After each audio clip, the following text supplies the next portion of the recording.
File system traversal. Let's say you have a script that does something with all the contents inside the directory, such as printing all the subdirectory names. However, you don't want the script to only handle the immediate subdirectories. You want it to act on all the subdirectories within the subdirectories of the directories and all their subdirectories and so on. So this is how we make the recursive function puts to its good use, because this is um, where it is designed to do. Let's create a simple Ruby script that prints the names of all the subdirectories within a given directory. So we define find underscore directories, parameters directory, inspect each file within the directory. Some of these files may actually be subdirectories. So we're gonna inspect each file that those files could be save the subdirectory. So we use dir that for each. So for each and then for each of the file of the parameter directory, do file name. If the current file name is itself is a subdirectory, so if file that directory question mark is directory or file name, and file name is not equals to dot and file name is not equals to dot dot, print out the full path name, puts directory and file name. So we can call this function by passing in a directory name. If you want to call it on the current directory, we could write find underscore directories dot. So that's actually how we call it in the Ruby dot. Kind of like the same with VS Code, right? If you want to commit the current directory, you put git add space dot. In this script, we look through each file within the given directory.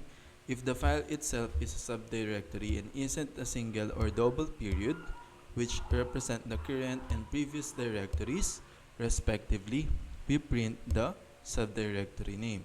So if the file is not equals to that, we put directory or print out the full path. Now, while this works well, it only prints the names of the subdirectories immediately within the current directory. So it's like one level deep only.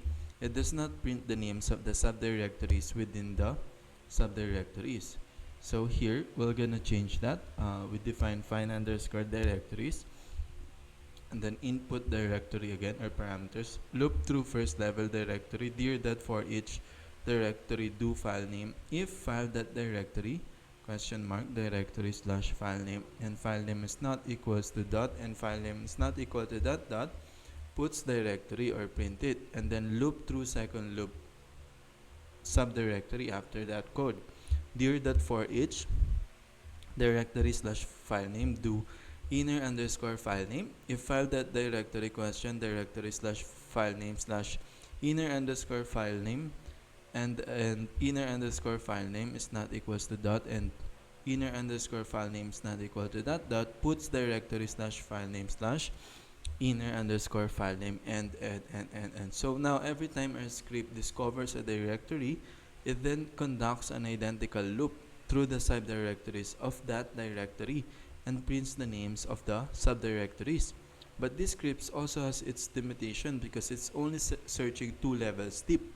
So since we just put a loop, so remember, every time we can use loop, we can use recursive as well. In this case, we have two nested, we nest one loop for us to be able to search for another 2 directory from our root directory. So what if we want to search 3 or 4 levels deep? We would need 5 levels of nested loops, which would be inefficient. And this is where recursion really shines. With recursion, we can write a script that goes arbitrarily diff and is also simple. So we define a find underscore directories function and then an input directory. Dir that for each directory, do it to file name. If file that directory is directory file name and file name not equals to dot and file name is not equals to dot dot, puts directory slash file name or print, and then recurse. After that, find underscore, call the find underscore directory function that we just initiated, and then input the directory slash file name that we just print.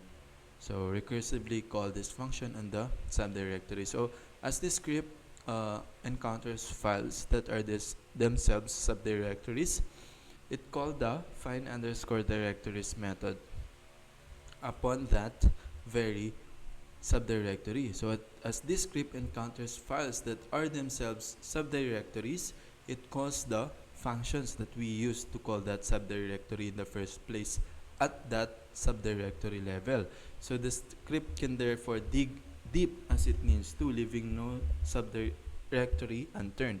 So here's the file system graph or representation, including the sequence. So 1, you move to the left, 2, move to the left of left, 3, then move to the second level left, move to the right of the second level net, 4, then middle, 5, etc. So learning to write recursive curve, recursive in recursive. So recursive category, actually, though it may be easy to write that or to read that recursive, it's actually harder to write that in practice because we don't have a strategy. So here we're gonna discuss strategies that will allow us to write and recognize how we can convert loops into recursive, or how can we boil down this big problem or of creating or writing recursive into a smaller subset of problem.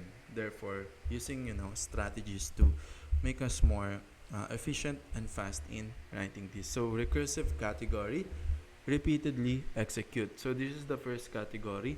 Whenever we have an algorithm that needs to repeatedly execute, that's like we've mentioned in the previous chapter, like traversing in a file system,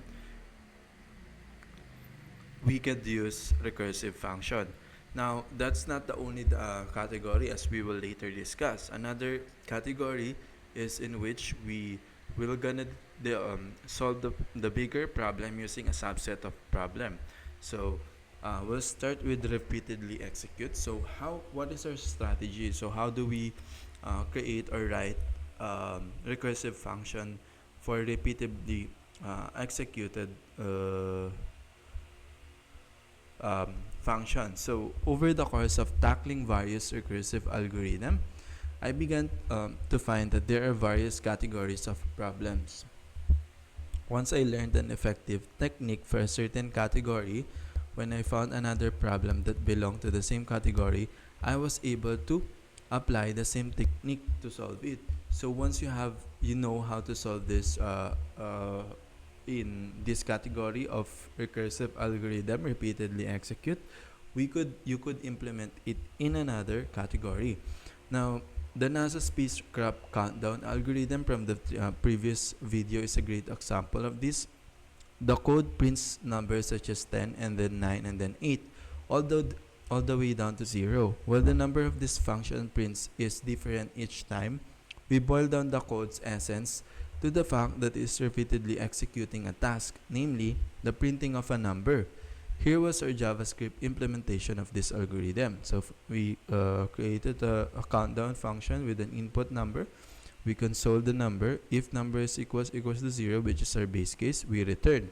Else, countdown is number minus 1. So I found that the problem of this category, the last line of code in this function, was simple. Single call to the function again. So we call the function the function we created, but we deducted 1. In the previous snippet, this takes the form of countdown number minus 1. This line does one thing. It makes the next recursive call. The directory printing algorithm from the previous chapter is another example of this. This function executes the task of printing directory names. Our Ruby code looks like this. So we've discussed this. Def find underscore directory dir dot for each input directory do file name. So kind of like in traversing the file system earlier. So however, here we have a if conditional logic, file that directory is directory file name and file names dot. Oh, sorry. It's the actually the directory file name that we have discussed. So we call it. So here's another example. So here as well, the last line of code is find underscore directory slash file name, which is a simple call to the recursive function, triggering it again. Recursive trick, passing extra parameters. Let's try out at another problem of the repeatedly execute category. We're going to write an algorithm that takes an array of numbers and double each numbers of numbers within the array. Note that we're not going to produce a new array. Instead, we're going to modify the array in the first place. So we're gonna create an algorithm that will double each of the elements or the value inside the array. So this algorithm 2 is one in which we repeatedly execute a task. Specifically, we repeatedly double a number. We start with the first number and double it, and then we move to the second number and double it, and so on. So we'll have to discuss first before that an in-place modifications and how is that different from other types of modifications. So let's take a look at the concept of in-place modifications. So just in case it's not clear, generally speaking, there are two basic approaches to manipulating data. Let's take the example of doubling the values in an array. If I had the array 1, 2, 3, 4, 5 and wanted to double it to produce the array 2, 4, 6, 8, 10, I could do one of two things. The first option is to create a new array that contains the double data, but leave the original array alone. Take the following code. So the first option is to create a new array that contains the double data and leave the original data alone instead of modifying the original itself. So since the double underscore array function is creating and returning a brand new array, if we were to check the values of A and B, would get A, the original data, and B, the double data. The original array was unmodified and B holds a brand new array. The second option is called in-place modifications. So this is where the in-place modification, where we actually modify the original data, meaning the function actually changed the original array passed into function. So this function or algorithm actually changes the original array. That's why it's called in-place modification. So with in-place modification, if we now check A and B, we'd find this: A 2, 4, 6, 8, 10, and then B 2, 4, 6, 8, 10. So as you can see, we created an array, a new array, and we modified the original array to double it. So the in-place function actually modifies A and B. It's actually just pointing to the very same array that A is. So these B are just actually pointing to the same A array. So we modify that first, and then we point a B to the first array. So whether we choose to create a new array or modify the original one in place is up to us, depends on the context of our project. So it really depends on the context. We're going to talk more about in-place algorithms in dealing with space complexity. Of course, there's some memory implications on doubling the data as well, or doubling the original array, and there's a memory implication of making it stay original. Now let's take a stab at writing this algorithm in Python, which we'll call double array. We know that our final line will be the recursive call. So let's include the line def double array input or parameters array semicolon, and then double underscore array. We call that function inside our function. Now next we need to add code that will actually do double the number. But which number will we double? Let's try to double the first number. So array, or the at index 0, which is the first number, times or asterisk equals 2. Then double underscore array, or print the actual function that we just initiate. So okay, so this is actually how we double the array in function in Python. Okay, so we do double the number at index 0, but how do we proceed to double the number at index 1? Now, if we were to use a loop instead of recursion, we would have used a variable to keep track of the index and continuously increase it by 1 along the lines of. So, we've doubled the number at index 0, but how do we proceed to double the number at index 1? Now, if we were to use loop instead of recursion, we would use a variable to keep track of the index and continuously increase it by 1. So if you're gonna use loop, remember in the previous chapter or videos where we track both index from outer and inner loop. So we're gonna use loop to track it. So here's what it looks like. While index is less than length of array, array index is times equals to 2. And then we increment the index plus equals to 1. So we use a while loop. In a recursion version though, the only argument or function is the array. We need some way to keep track of another increment of an incremented index. So instead of just having only array as parameter, we also need to increment an index to track the to use an index as parameter to track it in a recursive function. So how do we pull this off? Let's pass in extra parameters. So these are the technique for us to be able to write codes in this first category, which is repeatedly executed algorithm. Now we pass in extra parameters. So let's modify the beginning of our function so that it accepts two arguments, the array itself and the index to keep track of. As the thing stands right now, when we call this function, we need to pass in the array and the starting index, which will be 0. So as you can see, we start with 0 as well, but now it's in the arguments or parameter.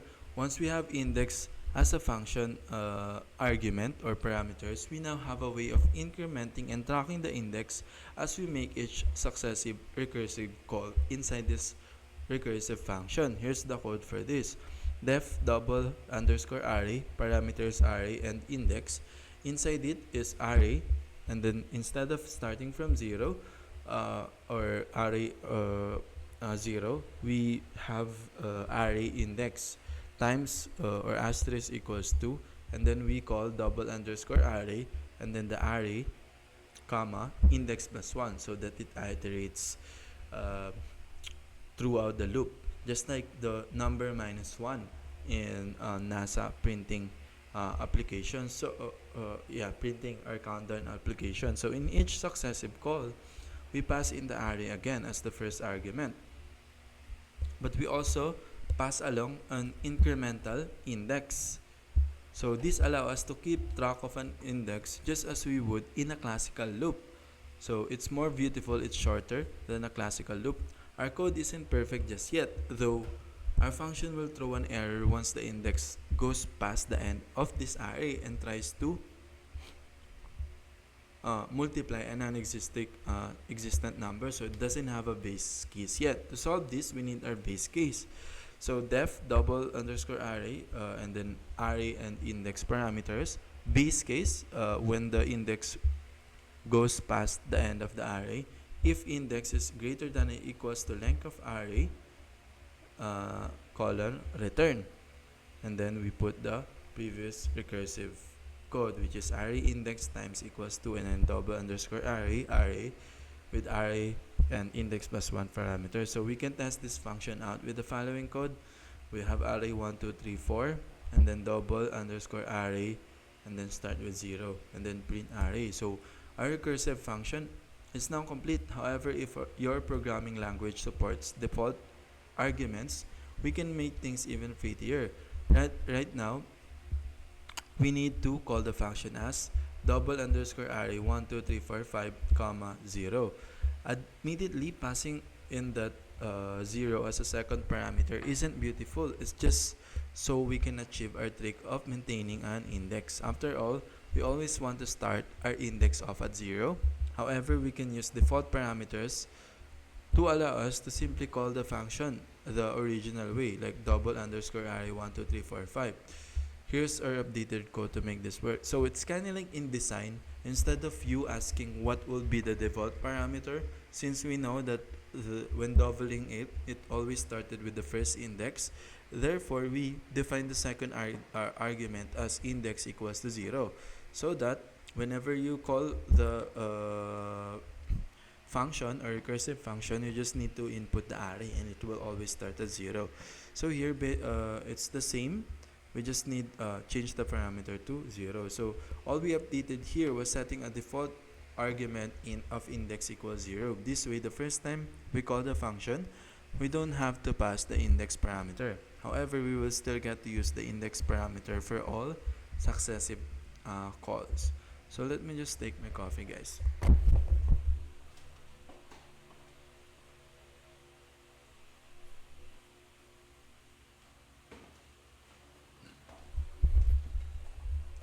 Alright, so recursive category calculations.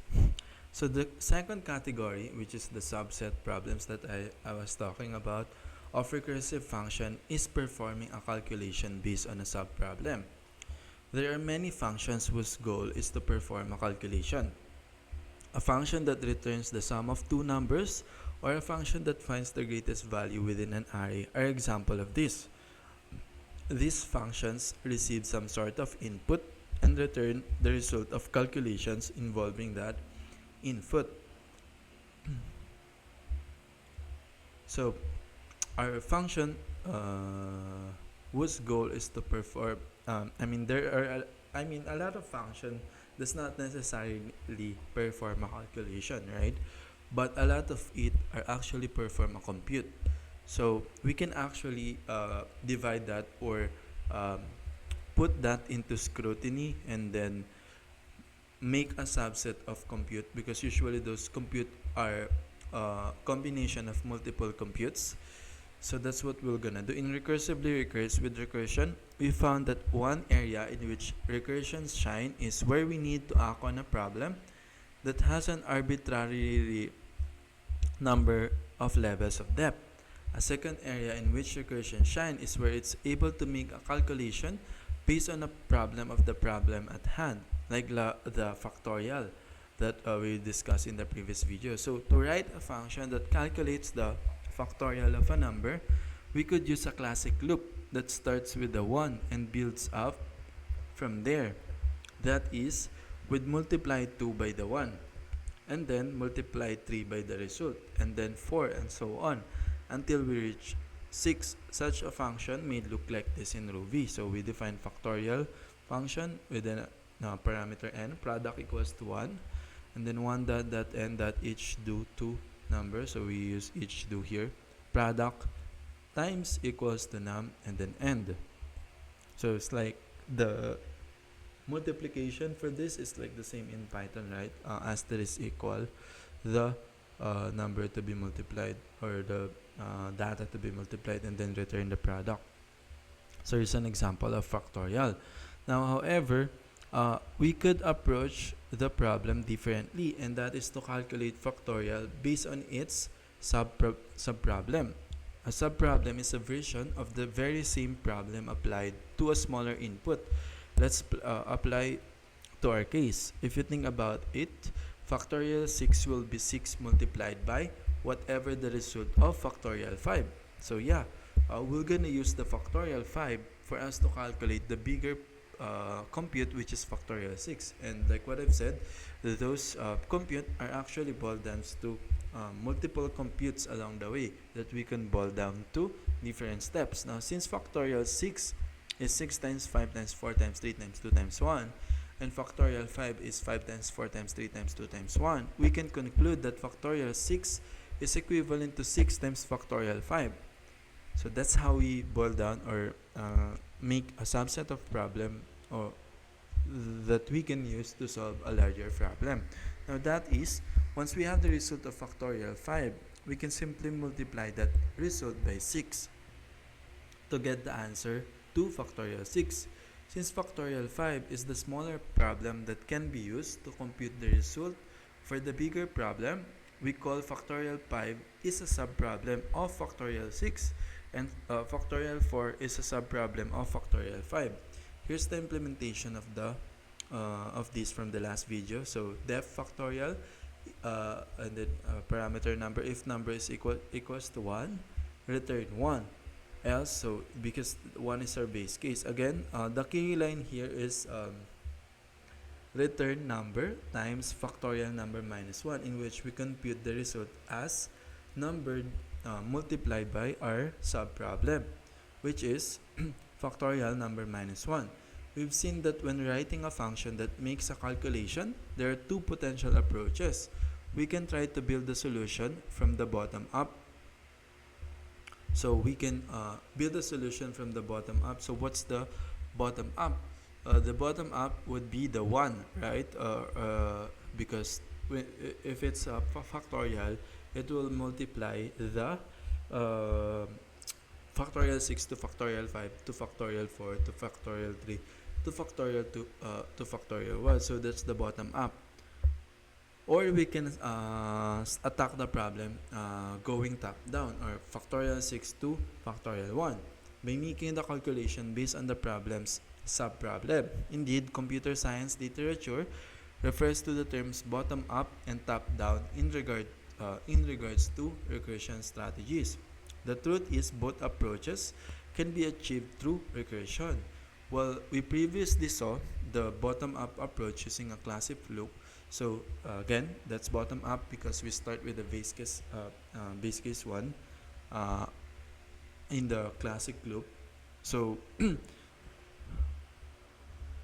we can also use recursion to implement the bottom up strategy. So in the previous factorial video, we used a loop to loop into a or to solve a problem from bottom up for executing calculation repeatedly. So to do this, we need to use our trick of passing extra parameters as follows. So here we're gonna use a bottom up in a recursive function. So we define a factorial with an input n, comma I equals to 1, so initially index 1, because 0 will index 0 will always be multiplied to 0, and then products is initially 1. Return product if I is greater than n, and then return factorial n comma I plus 1, and then product times I. So in this implementation, we have three parameters. N, as before, is the number whose factorial we're computing.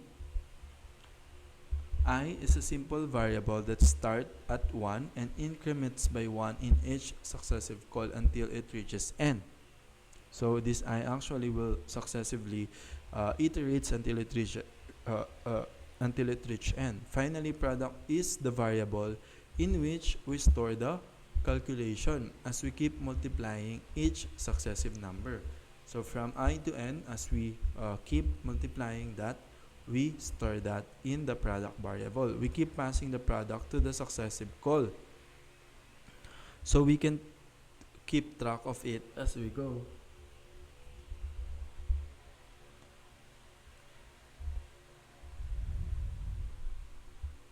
While we can use recursion in this way to achieve the bottom-up approach, it's not particularly elegant and does not add much value over using a classic loop.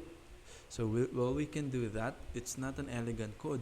It's like using the same classic loop. So when going bottom-up, we're applying the same strategy for making the calculation, whether we're using a loop or recursion.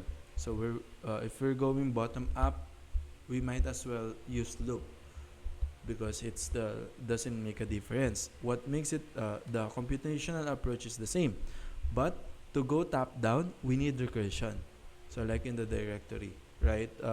And because recursion is the only way to achieve a top down strategy, it's one of the key factors that makes recursion a powerful tool.